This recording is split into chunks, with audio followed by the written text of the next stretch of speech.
Selamat berjumpa kembali dengan Ibu Maria Herawati, guru kelas 3. Semoga kali ini Ibu menjumpai kalian semua dalam keadaan sehat-sehat saja. Masih di masa pandemi ini kita selalu dituntut untuk menjaga kebersihan. Cuci tangan ketika selesai melakukan kegiatan apapun, menggunakan masker ketika kita keluar dari rumah atau bertemu dengan orang lain, dan ketika melakukan perjalanan, ketika balik ke rumah kembali, kita harus bersegera untuk mandi dan berganti pakaian agar kita semua terhindar dari yang namanya penyakit COVID-19. Oke, tetap semangat. Salam DJTN. Nah, mengawali video pembelajaran kita kali ini, mari kita berdoa menurut agama dan keyakinan kita masing-masing. Ibu mengangkatnya secara Katolik. Dalam nama Bapa, Putra, dan Roh Kudus. Amin.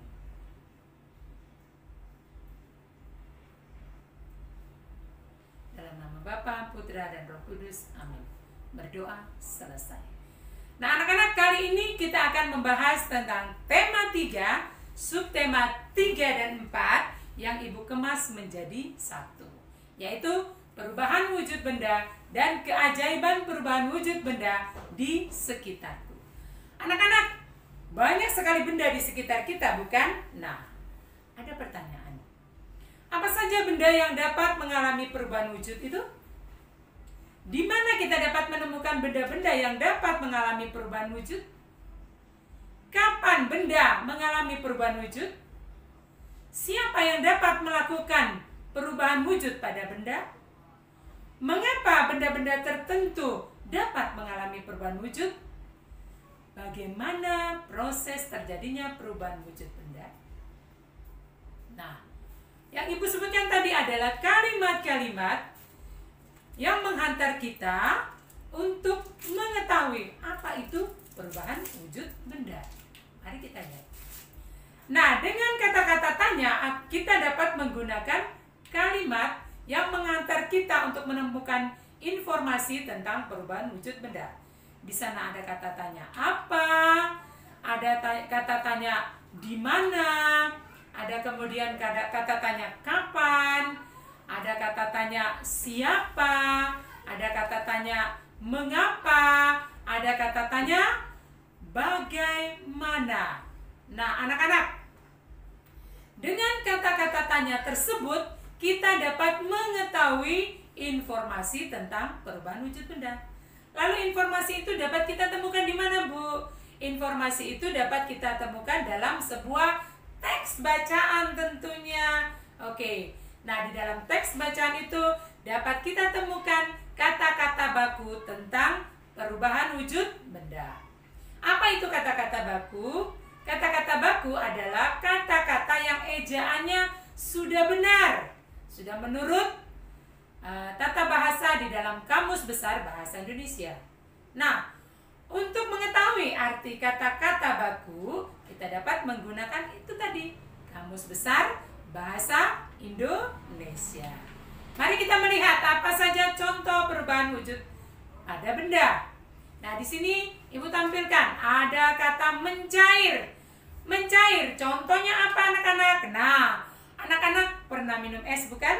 Nah, es batu, kalau kita biarkan di udara terbuka, maka es itu akan mencair, anak-anak.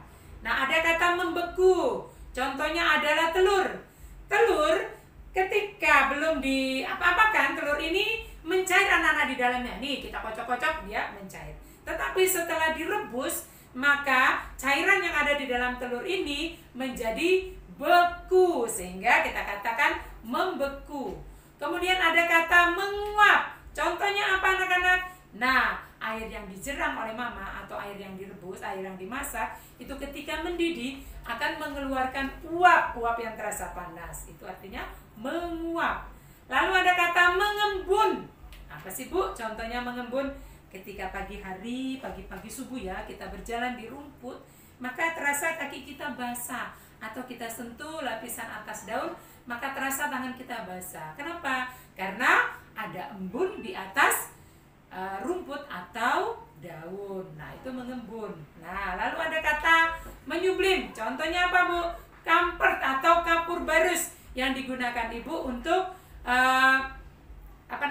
di lemari pakaian supaya pakaian itu tidak berbau apek. Maka biasanya ibu menyimpan yang namanya kapur bagus ya, atau comfort. Nah, anak-anak, dari contoh kata-kata di dalam contoh perubahan wujud benda ini, kita dapat menemukan beberapa kosakata: mencair, membeku, menguap, mengembun, menyumblim.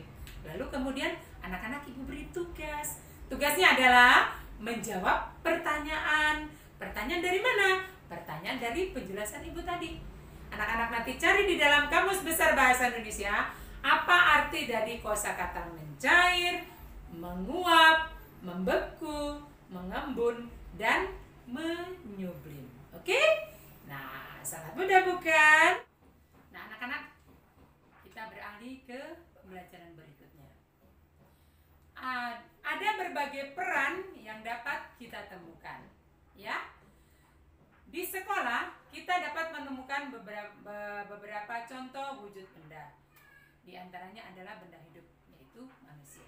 Nah, manusia ini mempunyai beberapa peran. Contohnya seperti di sekolah ibu katakan tadi, ada kepala sekolah yang berperan sebagai pemimpin sekolah, ada guru yang berperan sebagai pengajar, ada siswa yang berperan sebagai pelajar, ada petugas perpustakaan yang berperan sebagai penjaga perpustakaan, melayani kegiatan peminjaman dan pengembalian buku dan lain-lain.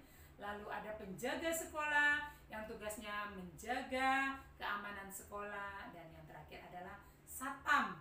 Satpam yang bertugas menjaga pintu keluar dan masuk, ya. Oke anak-anak ya. Itu peran orang-orang yang berada di lingkungan sekolah. Seperti lingkungan sekolah kita nih, lihat anak-anak, lingkungan sekolah kita yang baru, suasananya seperti ini. Lalu bagaimana peran yang dapat kita temukan di rumah? Apakah juga ada peran orang-orang yang ada di rumah? Benar, ada peran-peran orang-orang yang ada di rumah. Ayah berperan sebagai pelindung rumah tangga, mencari nafkah keluarga. Ada ibu yang berperan sebagai pengurus rumah tangga. Ada anak-anak yang berperan sebagai membantu kegiatan orang tua di rumah, ya. Oke anak-anak, lalu setiap peran-peran ini baik di sekolah maupun di rumah itu mempunyai tugas dan kewajiban masing-masing. Jadi orang-orang ini mempunyai tugas dan kewajibannya masing-masing. Lalu tugas dan kewajiban ini harus dijalankan dengan baik dan sungguh-sungguh, ya anak-anak ya. Nah, lalu bagaimana sikap kita terhadap peran-peran yang berbeda ini? Nah, sikap kita tentunya kita harus bersatu, ya. Bersatu baik di sekolah maupun di rumah. Dengan cara apa, Bu? Dengan cara saling tolong menolong. Nah, bersatu dan saling tolong menolong maka akan menciptakan yang namanya kerukunan, jiwa sosial, dan sikap toleransi, ya, terhadap sesama. Oke anak-anak. Nah, lalu ada pertanyaannya. Nah, pertanyaan untuk video pembelajaran untuk pembelajaran PKN ini adalah: tulislah peran masing-masing orang yang Ibu sebutkan tadi, baik itu yang berada di sekolah maupun yang berada di rumah. Oke anak-anak? Gampang bukan? Iya. Selamat mengerjakan. Kali ini kita masuk pada pembelajaran SPDP. Pernahkah kalian melihat lukisan? Nah, di balik Ibu ini ada lukisan yang sungguh sangat indah, ya. Lukisan adalah salah satu contoh seni rupa. Apa itu seni rupa? Seni rupa adalah hasil ekspresi yang nyata yang digunakan sebagai sarana komunikasi perasaan manusia. Jadi manusia mengungkapkan perasaannya itu lewat seni rupa. Nah, anak-anak lihat di sini ya, seni rupa lukisan Cantik bukan? Nah, kita membayangkan kalau kita setiap hari dapat menikmati pemandangan yang seperti ini. Wah, rasanya sungguh memberikan penyemangat ya. Seni rupa mempunyai dua unsur saja ya, yaitu garis dan warna. Nah, garis dan warna, terutama untuk warna yang akhirnya membuat hasil karya ini menjadi sangat indah ya. Kita lihat contoh yang kedua adalah yang sudah kita bahas pada pertemuan kemarin, adalah seni rupa dekoratif. Nah, seni rupa dekoratif yang Ibu tampilkan ini dengan tema hewan dan tumbuhan. Seni rupa dekoratif ini juga termasuk ke dalam seni rupa tadi. Anak-anak, Anda lihat bagaimana manusia mengekspresikan perasaannya sehingga dekoratif yang dihasilkan sungguh sangat indah ya anak-anak ya. Nah, seni yang berikutnya adalah seni melipat. Nih anak-anak lihat, seni melipat atau origami ya istilahnya. Seni origami ini berasal dari negara Jepang ya, negara Sakura, Jepang. Banyak seni yang dapat dihasilkan atau banyak bentuk yang dapat dihasilkan dari seni melipat ini ya, melipat atau seni origami ini. Nah, salah satunya yang Ibu tampilkan ini adalah kincir angin pelangi yang dibuat dari kertas origami, atau bisa juga dengan kertas buffalo ya, berwarna-warni sehingga menghasilkan kincir angin yang begitu indah. Anak-anak lihat ya, ini tampilannya. Kita bisa membuatnya sendiri anak-anak ya. Oke, nanti di buku tugasmu itu ada bagaimana caranya membuat kincir angin ya. Jadi dengan kertas origami ini bisa dibentuk berbagai macam rupa, seni melipat anak-anak ya. Nah, sekarang tugasnya anak-anak. Nah, ada tugas lagi anak-anak. Tugas anak-anak adalah buatlah kincir angin seperti yang nampak di gambar tadi ya, dari kertas buffalo warna-warni ya. Kalau anak-anak merasa kesulitan, mintalah bantuan orang tuamu atau kakak atau paman tante yang ada di rumahmu ya anak-anak ya, sehingga dapat menghasilkan kincir angin yang indah seperti yang tampak di gambar tadi. Oke anak-anak ya. Anak-anak, kali ini kita masuk pada pembelajaran matematika. Ibu akan membahas tentang kesetaraan satuan berat. Pada subtema yang lalu kita sudah mempelajari juga tentang kesetaraan satuan berat. Nah, kali ini lebih mendalam kita pelajari tentang kesetaraan satuan berat. Mari kita lihat rumus berikut Ibu tampilkan. Nah, di sini ada tangga satuan berat. Nah, ketika naik, ini ada tanda panah. Ketika kita naik tingkat, maka akan dikalikan 1 ya. Kalau 2 tangga dikalikan 100. Kalau 3 tangga dikalikan 1000. Kalau 4 tangga seterusnya. Begitu juga dengan turun tingkat atau turun tangga. Ketika turun 1 tangga maka dibagi, ingat ya, dibagi 10, 2 tangga dibagi 100, 3 tangga dibagi 1000 dan seterusnya. Ini namanya rumus yang mempermudah kalian untuk mengerjakan soal-soal yang ada di buku penamu nanti ya. Secara singkat Ibu sudah menjelaskannya di pertemuan yang di video pembelajaran yang lalu ya. Nah, kemudian ada yang namanya hubungan antar satuan ya. Masih dalam hubungan satuan berat ya. Di situ ada 1 ton sama dengan 1000 kilogram ya. 1 kuintal sama dengan 100 kilogram. Lalu 1 ton sama dengan 10 kuintal. Nah, dengan rumus-rumus yang Ibu tampilkan ini, mari kita coba menyelesaikan soal berikut ini, anak-anak ya. Nah, contoh soal.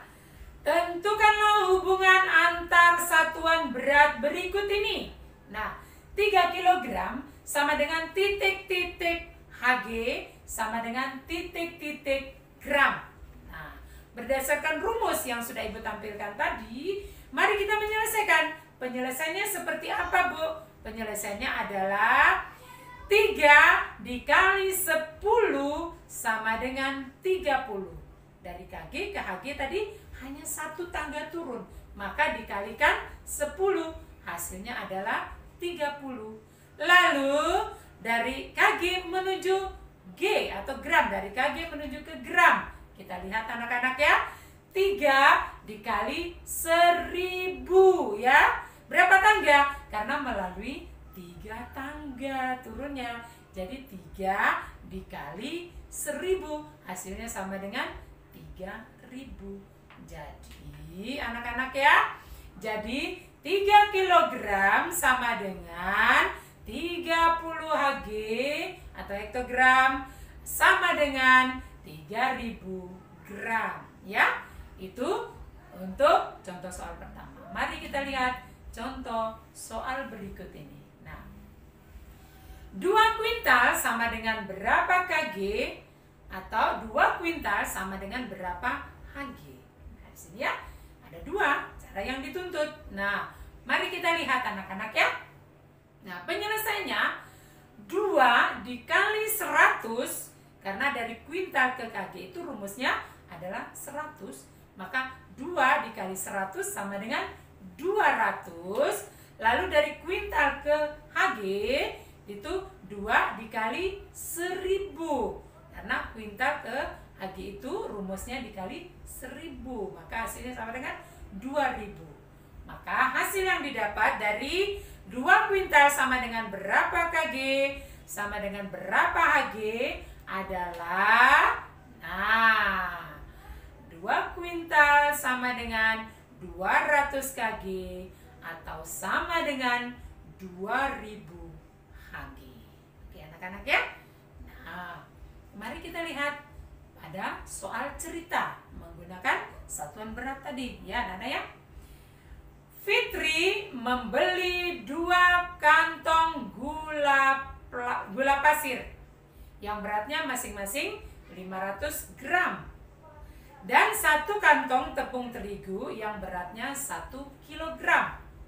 Nah, berapa kilogram total berat belanjaan yang dibeli Fitri? Di sini ada kata 500 gram dan 1 kilogram. Lalu pertanyaannya adalah dijadikan berapa kilogram? Tentu yang mau dirubah adalah ya, kalau terigu tadi sudah sama beratnya kilogram seperti yang ditanyakan.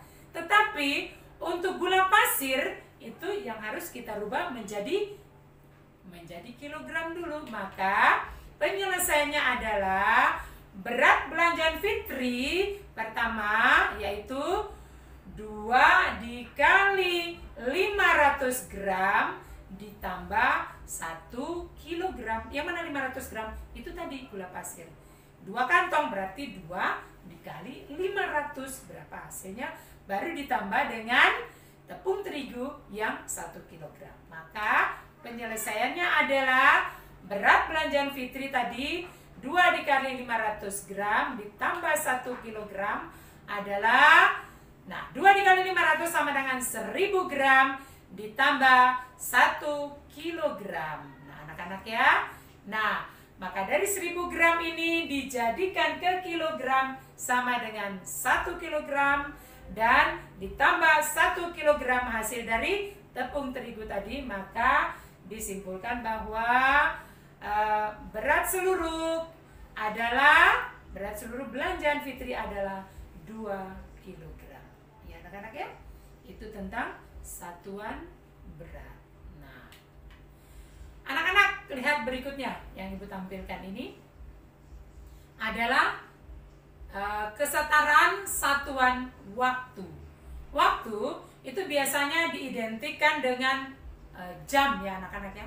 Untuk melihat waktu kita kadang melihat jam berapa sekarang ya, atau melihat di jam dinding, wah jam berapa sekarang ya untuk pergi sekolah, pulang sekolah, atau melakukan kegiatan apa saja, kita tergantung kepada jam untuk melihat waktu. Nah, di sini kita juga akan mempelajari tentang kesetaraan satuan waktu secara sederhana. Anak-anak lihat di sini ada rumus. 1 jam sama dengan 60 menit. 1 menit sama dengan 60 detik. 1 jam sama dengan 3.600 detik. Ya. Ini rumus sederhana anak-anak tentang satuan waktu. Nah, mari kita lihat dalam contoh soal berikut ini. Ada yang pertama, A. 2 jam 30 menit itu sama dengan berapa menit? Itu penyelesaiannya berarti 2 jam ditambah 30 menit. Nah, 1 jam itu 60 menit ya di rumus tadi. Maka penyelesaiannya adalah 2 jam 2 dikali 60 menit lalu ditambah 30 menit tadi anak-anak ya. Maka hasil yang didapat adalah 2 dikali 60 menit sama dengan 120 menit ditambah 30 menit. Karena yang ditanya menit, maka yang dihasilkan adalah menit. Nah, jadi kesimpulannya adalah hasil dari 2 jam 30 menit sama dengan 150 menit. Oke? Mari kita lihat pada contoh berikut B. Di sini ada soal. 180 menit sama dengan berapa jam? Menit ke jam itu melalui angka yang lebih besar. Kalau menit itu kecil ya, di bawah jam. Ya, maka dia harus dibagi. Kalau tadi dikali, karena dari jam ke menit. Untuk contoh yang pertama tadi jam ke menit kita kalikan, tetapi sekarang dibalik. Dari menit ke jam maka kita akan membagi. Ya, lalu caranya seperti apa, Bu? Nah, cara penyelesaiannya adalah 180 menit itu kita bagi 60. 180 menit tadi dibagi 60. 60 itu rumus yang ada di dalam jam tadi yang Ibu tampilkan. Maka hasil dari 180 dibagi 60 sama dengan 3 jam. Kenapa jam? Karena yang ditanya tadi adalah satuannya adalah jam. Jadi kita harus jadikan jam. 180 dibagi 60 sama dengan 3 jam. Oke anak-anak? Nah, baiklah anak-anak, tanpa terasa kita sudah di penghujung video pembelajaran kita untuk kali ini. Ibu berharap semoga video pembelajaran kali ini sungguh membantu anak-anak untuk belajar di rumah. Terima kasih karena anak-anak sudah berpartisipasi menyaksikan video ini dari awal hingga akhirnya. Oke, untuk mengakhiri video pembelajaran ini, marilah kita tutup dengan doa. Doa ini Ibu pimpin secara Katolik. Dalam nama Bapa, Putra, dan Roh Kudus. Amin. Dalam nama Bapa, Putra, dan Roh Kudus. Amin. Doa selesai. Oke anak-anak, sampai berjumpa pada video pembelajaran selanjutnya. Salam DJTN. Semangat. Dah.